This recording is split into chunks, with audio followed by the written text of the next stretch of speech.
बस इसी बात से घबराया हुआ लगता हूँ, खुद को अंदर से कहीं ढाया हुआ लगता हूँ। तुम नहीं जानते हिजरत के तकाजे क्या हैं, घर का मालिक हूँ मगर आया हुआ लगता हूँ। उसने एक बार ही तहरीर किया है मुझको, देखने वालों को दोहराया हुआ लगता हूँ।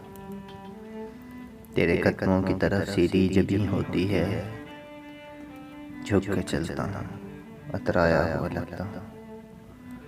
हाँ तो फिर मान कोई हाथ मेरे सर पर है, ये बता तुझे घबराया हुआ लगता हूँ।